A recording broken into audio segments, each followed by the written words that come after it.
Diyan natin kakabit yung binel. Ito yung gamit natin binel mga boss. Yan, Ken Binel. Tapos ito yung ating panikot. Power band. Brand to Apo. Apo power band. Tapos yung ating binel. Gamit.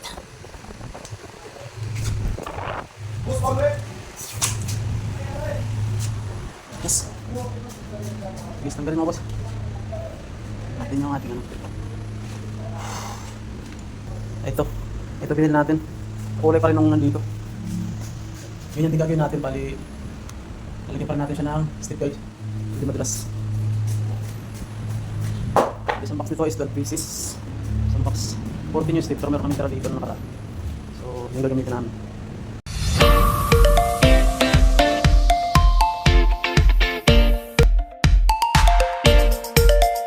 Medyo mahirap lang ikabit ito mga boss kasi may mga tukod na yung ating gabay, may mga nakabaon ng bakal kaya medyo mahirap.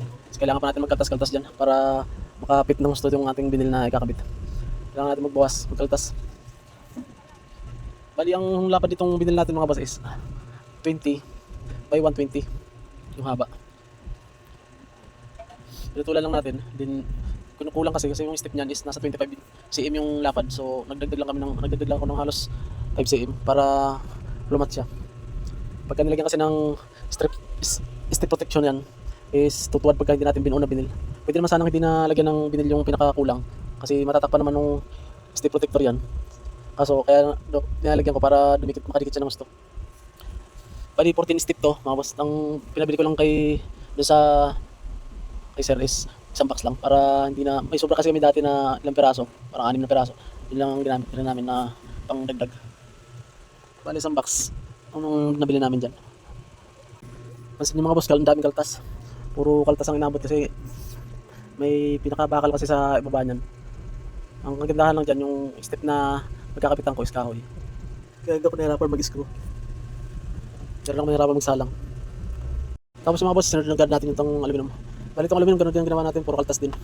Tapos naka-screw lang yan dyan, tatlong pirasong screw na 316 by 3/4 yung kapal, ay yung lalim, ay yung haba. Halos isang araw din natin ito ginawa mga boss kasi daming kaltas. Pero kung walang mga kaltas to, diretsuhan lang. Siguro mga tanghali lang natin to. Bali mga aluminum kasi niya nakatabas na yun noon. Nabutasan ko na rin yun. Habang inaantay ko yung binil, ginawa ko na yung aluminum, bali binili ko na. And then binutasan ko na rin yan para sa pag-iskruhan. Ilang tiras ang taran natin yan. Ilang mga boss, maraming salamat.